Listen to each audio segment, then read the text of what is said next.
Coucou tout le monde, j'espère que vous allez bien. Donc aujourd'hui on se retrouve pour ma wishlist d'Alocasia. C'est une famille de plantes. Bon, j'ai pas forcément une très grande wishlist. Il y en a certaines qui peuvent paraître plutôt basiques mais que je n'ai pas à la maison. Là, je fais vraiment en fonction de ce que moi j'ai envie, en fonction de la place que j'ai à la maison. Et les Alocasia, c'est pas forcément une famille de plantes que je veux en très grand nombre, par exemple du type philodendron ou pothos, mais les Alocasia c'est pas non plus une famille de plantes. Alors je dis pas que je les aime pas, loin de là, mais vu que c'est pas forcément des plantes qui sont très faciles, ça me freine un petit peu dans le fait de vouloir en acheter beaucoup. J'ai fait une petite sélection, voilà, de ce qui pouvait m'intéresser. Alors après, une wishlist comme d'habitude ne veut pas dire que je vais les avoir forcément un jour dans ma collection. La wishlist elle peut changer, je peux dire qu'aujourd'hui j'ai envie d'avoir telle plante et demain je peux dire bah non, au final je l'aime pas du tout, j'ai pas envie de l'avoir, ce qui est totalement possible. On va commencer par l'Alocasia Bambino Aurea. La Bambino Aurea, c'est un petit peu le même type que l'Alocasia Poly. J'aime bien la version miniature et la version Aurea, forcément je trouve que c'est une plante qui est très très jolie. Donc ouais, possiblement ouais, je pourrais peut-être l'avoir dans ma collection. Souvent quand c'est Albo ou quand c'est Aurea, tout de suite les prix ils flambent et clairement c'est hors de question que j'aille hypothéquer ma maison pour m'acheter une plante, ça c'est hors de question. Je préfère limite attendre que les prix descendent et par exemple avoir des plantes un petit peu plus basiques plutôt que d'avoir des plantes qui sont hyper variegata ou quoi que ce soit, ou même des plantes chères. Alors ensuite il y a l'Alocasia Melo Albo que j'aime beaucoup, donc c'est comme l'Alocasia Melo. Alors je ne sais pas si vous allez la voir, mais c'est l'Alocasia qui est juste là. C'est un Alocasia que j'aime beaucoup mais qui pousse pas forcément très très vite. J'ai remarqué que les Alocasia gris ne poussaient pas vraiment très très vite. C'était pas les plus rapides dans la course, mais c'est pas grave. Moi, tant que la plante elle est en bonne santé, moi c'est tout ce qui compte. Et tant qu'elle me perd pas de feuilles, le temps qu'elle me sorte une nouvelle feuille, bah y a pas de souci.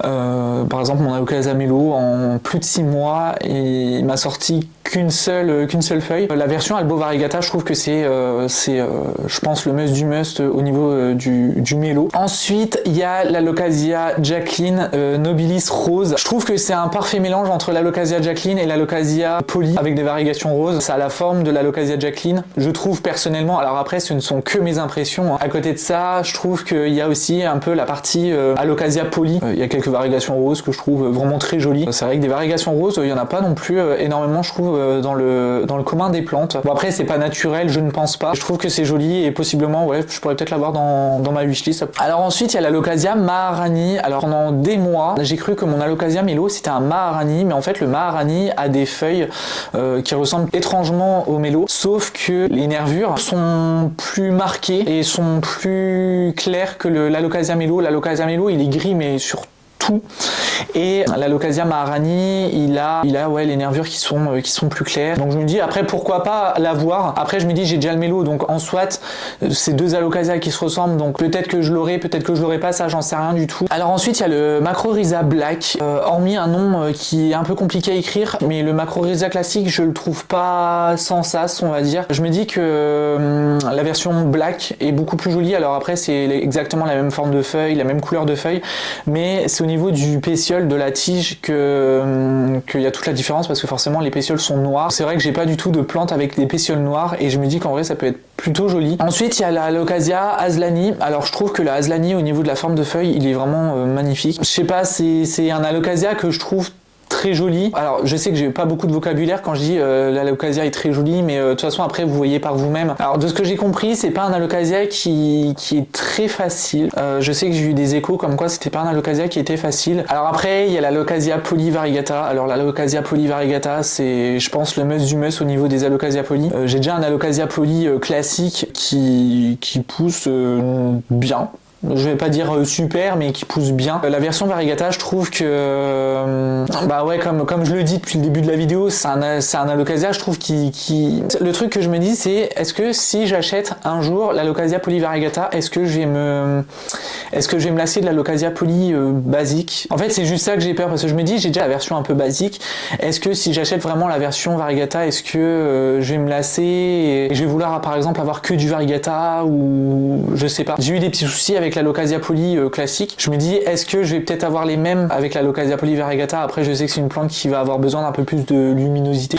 Alors ensuite, il y a l'Alocasia infernalis. Alors, j'ai même pas les mots pour cette Alocasia là. C'est, je pense, l'Alocasia que j'aimerais le plus avoir. Je pense que la seule chose qui pourrait me freiner, c'est d'avoir un Alocasia infernalis à un prix exorbitant. Je me dis, bah, peut-être attendre un petit peu. Déjà, faire en sorte que mes Alocasias qui sont présents soient un peu plus stables, on va dire. Mais c'est vrai que là, en plus, un Alocasia qui est tout noir, qui est super joli. Entre lui et l'Alocasia poly, je pense que je craquerai bien. Je pense qu'ils feront partie de ma collection un jour, ça c'est sûr et certain. Alors ensuite, il y a le Dragon Scale Mint. Alors j'ai mon petit bébé Dragon Scale qui est toujours à la maison, qui est toujours là. De toute façon, vous l'avez vu dans ma collection d'Alocasia. Et j'aimerais bien avoir l'Alocasia Dragon Scale Mint et le Aurea. Je vous les mets ensemble parce que voilà, c'est dans la suite. Je me dis une petite famille de Dragon Scale, ça peut être sympa. Je sais que c'est pas un Alocasia qui fait des énormes feuilles. Le mien, c'est déjà mon petit chouchou. Je pense que c'est plus sentimental parce que c'est pas un Alocasia qui aurait été très facile avec moi. Il me fait un peu des coups bas. Ils sont un peu chers quand même, je trouve encore.